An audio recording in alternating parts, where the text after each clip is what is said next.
This is Bill at Highland Hill Farm, and today I'm going to show you how I siphon fuel from a 5-gallon jerry can into a tractor with very little spillage. I use a siphon method. Here's what I do. I first open up the jerry can and open up the gas, and I want to check this for moisture. If I see a lot of moisture, I want to wipe it off. Sometimes there's little water droplets. I want to keep it clean. The next thing I do is I start with a clean, flexible tube, and I make sure it is clean. And I check both ends to make sure there's no dirt. Insert into the jerry can. Insert this into the tank you want to fill.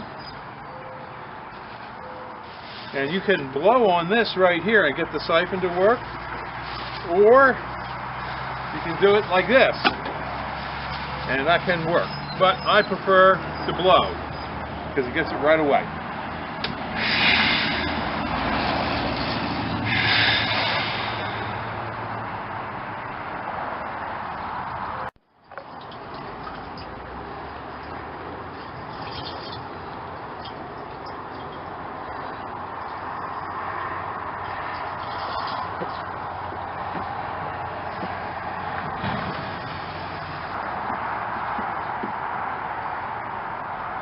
And the advantage of doing it this way is when this tank is empty, I know it takes about 5.5 gallons, so I can take a 5-gallon bucket and put it in and it won't overflow.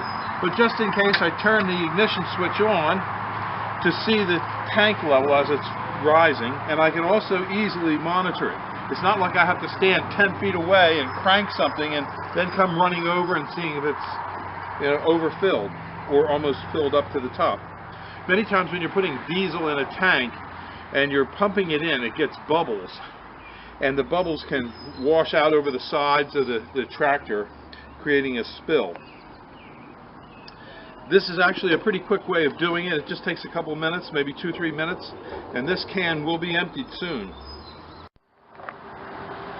Okay, now all the fuel is out of the tank, or most of it, and it's stopped running. And what I do is I leave it set for a couple seconds. Get all the fuel out.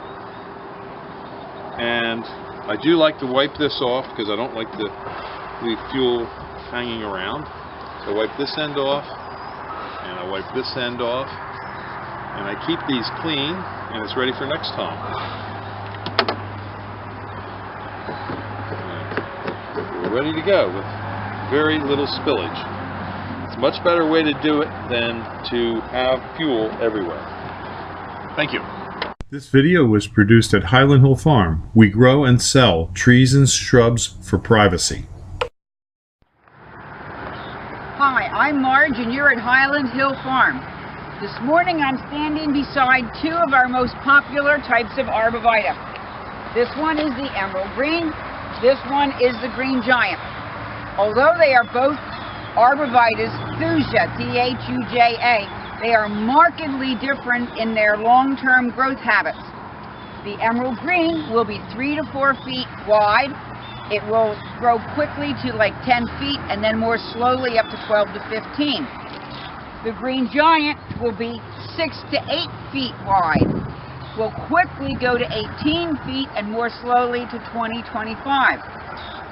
Marked difference in how wide they will grow. You can see the emerald green always stays tight. Green giant is a lot looser, but it will be a wide, looser piece, an excellent filter buffer screen. This one is more of a usage for a narrow area, someplace that you have to keep it a narrower, shorter piece. Emerald green will be eaten by deer. Green giant has a very good deer resistance, not deer proof, nothing is deer proof, but a good deer resistance. Emerald green likes to sit in full sun, will tolerate a little bit of shade, but should have a good 6 hours of sunlight. Green giant will tolerate much more shade, an hour or two of sunlight and you're good to go. Both will like to sit in full sun. Emerald green likes a little bit drier location. Green giant will tolerate a little bit more wetness. Thank you. This is Highland Hill Farm, 5275 West Swamp Road, Fountainville, PA. This video is brought to you by Highland Hill Farm. We grow and sell screening and buffering trees for privacy and sound barriers.